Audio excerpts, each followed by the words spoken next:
All right. I'm in a new location using new dual monitors, so I'm just kind of sorting it out on the fly.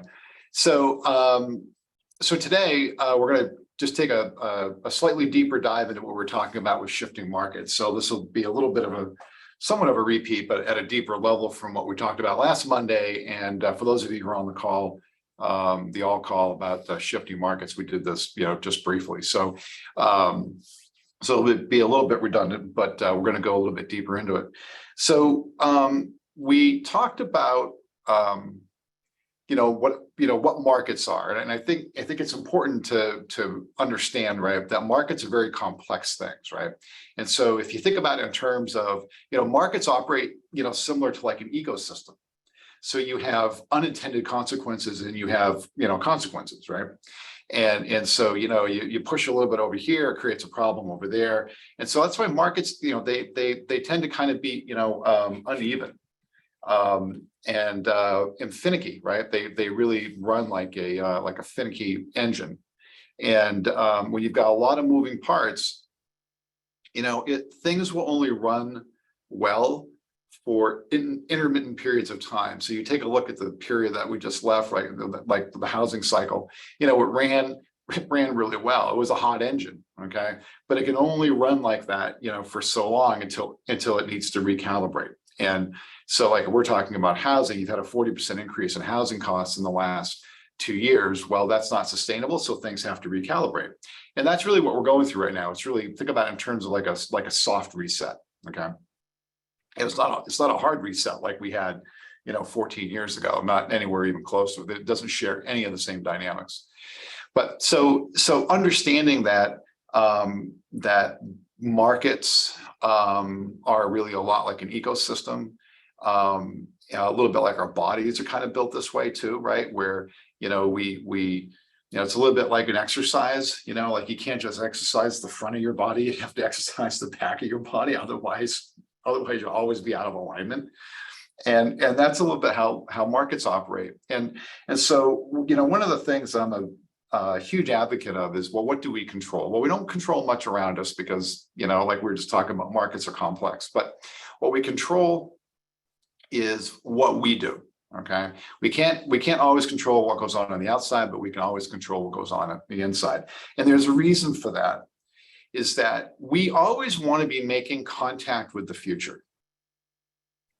We always want to be making contact with the future because it's the best way for us to achieve a destiny and not just meet some random fate. Okay. So if we're not, so yes, right, we have a shift in the housing cycle, and we have a shift in life, and we have all these different things, right? Things are always shifting. But if we don't make contact with them, okay, so that we can achieve a destiny, then we're going to meet some random fate. That's probably not even determined by us. It could be just determined by consequences and circumstances that we let go on around us, right?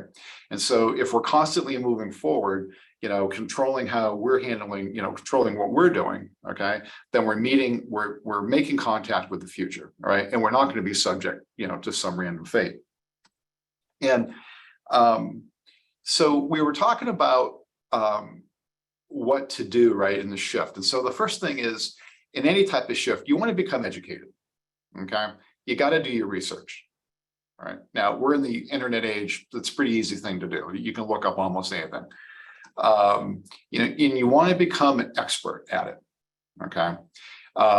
You want to be able to articulate it. You want to be able to articulate it to a customer in casual conversations. You want to be able to articulate it so that you're so comfortable with it, okay, the content, that you're the expert. And you can seek out articles, podcasts, all sorts of things, right? We're so fortunate to be in this period of time where we have access to all sorts of information. The next is to get curious and observe. Don't judge or label, okay? Once we label things, okay, then that's the new idea. That's the new identity. So, we don't want to say, oh, well, this is crappy, okay? Because now all of a sudden, because we've labeled it that way, we've basically drawn out all the opportunity because we've labeled it as something that's bad, okay? And the reality of it is there's opportunity in every circumstance. And then, right, we want to look for the opportunity. So if we don't label things, then we can look for the opportunities. And then lastly, you know, try to think about it in terms of, well, what's an outcome that could, you know, that we could get from this, you know, and really, and think about it. Like there could be, you know, there are always multiple outcomes with circumstances, but what are some possible outcomes that could come from this that are really great opportunities? The next we talked about,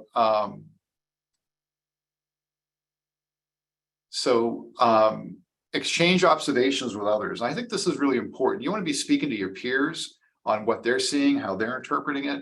You want to talk with other professionals in related fields. So like for us, we want to be talking to our favorite loan officer or an appraiser, you know, anybody who's kind of, you know, home inspector, anybody who's kind of connected to what we do, you want to talk with them, okay? Because you want to try to get their view of things.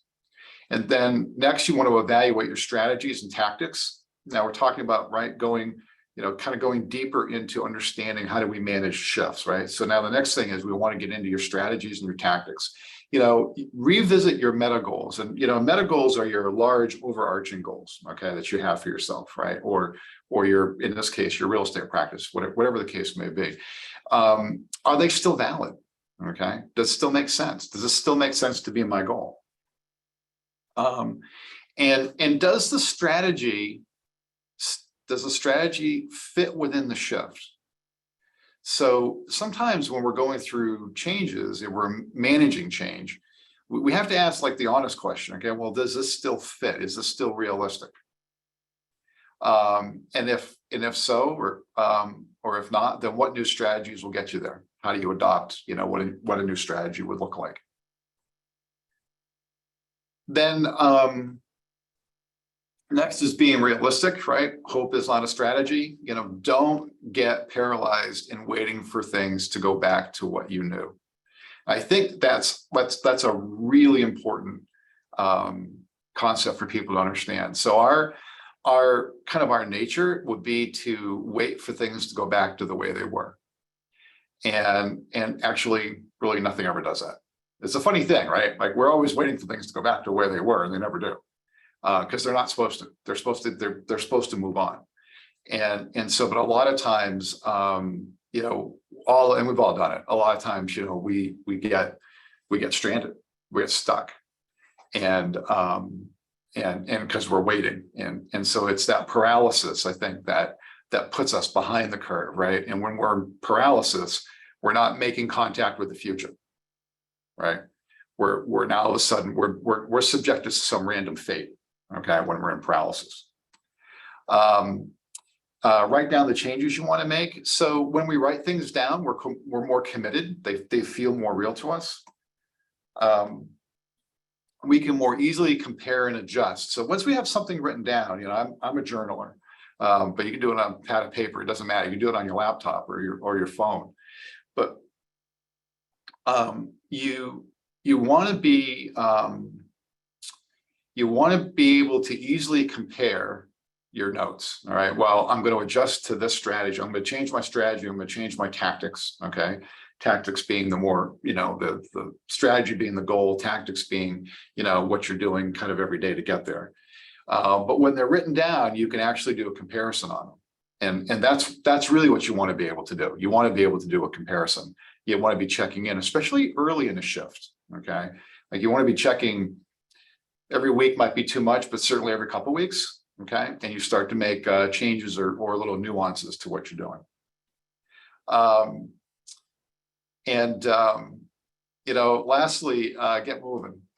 All right. Is that don't spend time getting ready to get ready. That's another human thing. I don't know how we get it.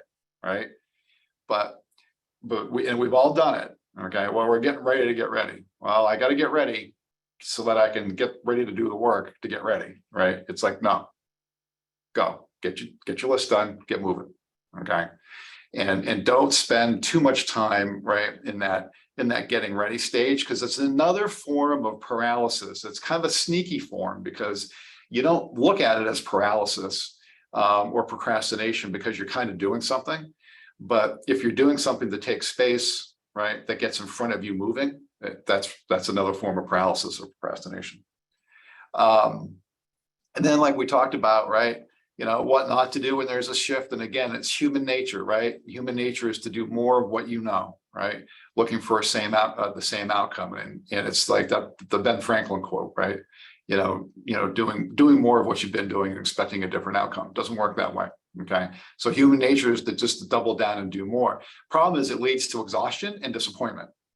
And we've all been there for that.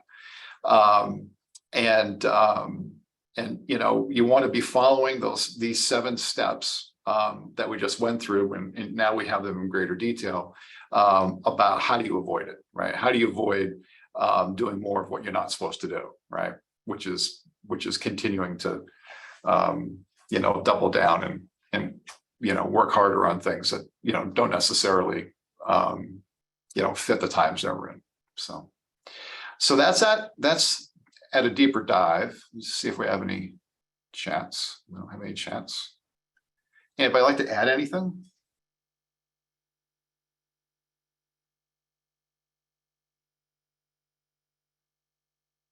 Okay, sounds good. Well, happy Monday morning, and we'll see everybody next week. Take care.